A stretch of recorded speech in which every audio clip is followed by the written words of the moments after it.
there was over 300 people on the flight. Only 16 that survived. And we lost Mary shortly after. She only sprained her wrist, but she was really annoying. Whole flight, she wouldn't stop talking, so we decided it was for the best if we strangled her for some peace and quiet. Just as the plane was about to crash, I actually jumped out about 150 feet from the ground. Check this out. Can you see my arms over there? So obviously that slowed my fall. Just for a second I felt like I was gliding like a beautiful pigeon. And then you just bend your knees. Always bend your knees when you land. I learnt a lot during my time in Nam. I took a holiday there once, but I picked up a lot of survival skills during my stay. We lost Stephen on day 3. Stephen was asthmatic, you see. Couldn't find his inhaler. He died choking in agony. There was nothing any of us could do. It's funny, I actually found the inhaler in my rucksack a few hours later. I must have picked it up and just completely forgotten. I am a bit silly like that sometimes. LOL. My best friend, Fat Gary, he found some rations in the wreckage, which lasted us for a few weeks. Then we had to hunt.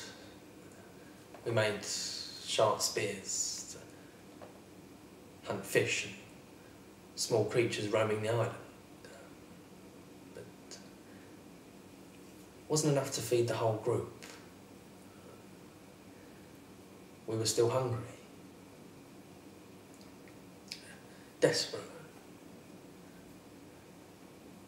It's only a matter of time before we turned on Fat Gary. And I'm going to be honest with you now. He was delicious. Don't be silly, no, we cooked him. Literally threw in some spices, bit of veg, marinade. What you do, you leave it to simmer for about half an hour.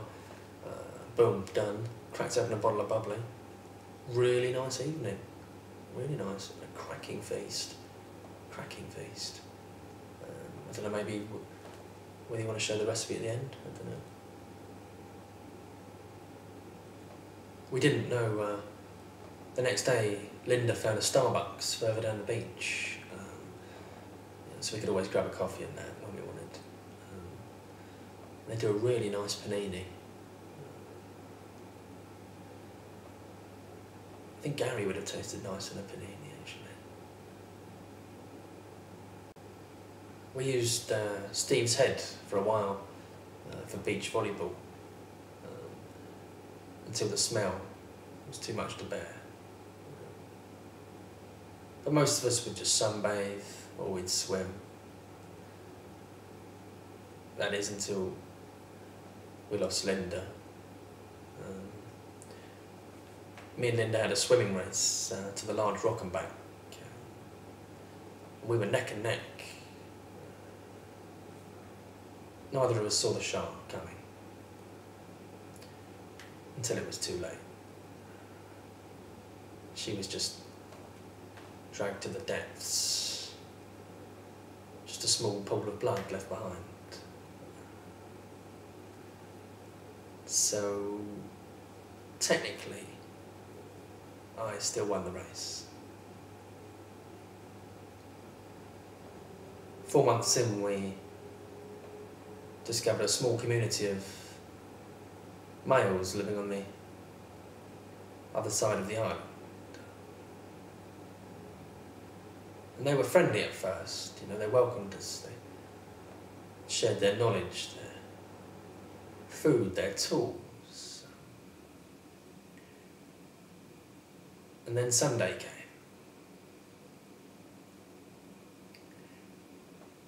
Sunday they would bum each other. They called it Bum Sunday. And they wanted fresh meat.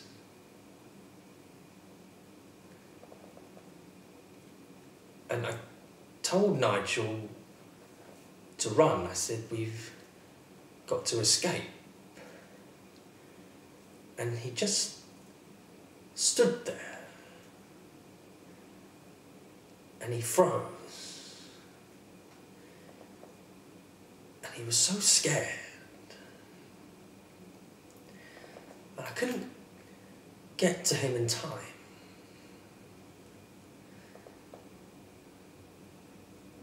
They just pounced like wild animals. He didn't have a chance. Within seconds, a cucumber up his bum, piggy mask on his face, and they had their fun. They had their fun.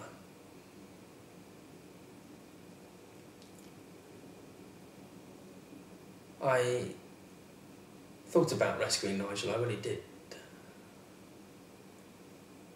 But then I thought, what if they capture me? Or what if they do the same to me? There's no point, it's both being violated.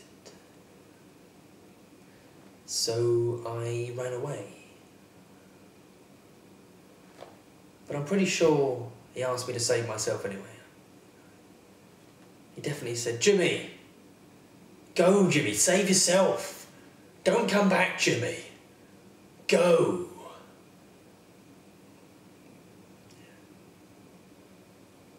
He was wearing a piggy mask, so it was muffled, but you know, that's definitely what he said.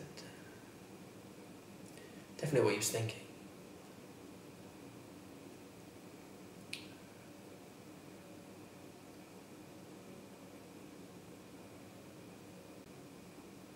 Eventually it was just me and the albino guy left, but he soon went out of Factor 90 sunblock.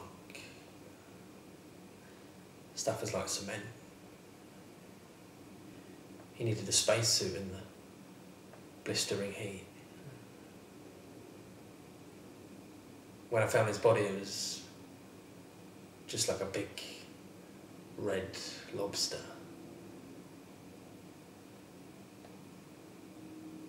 But I still had Clive to keep me company. Say hello, Clive.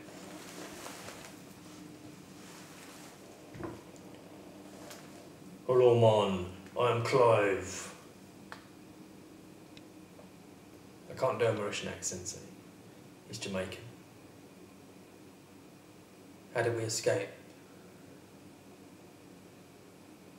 Well, we tried smoke signals, we tried messages in a bottle, messages in the sand.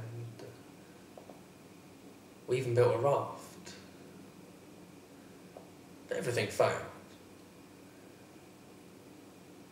In the end, I just used my iPhone. Made a few calls. Easy, really.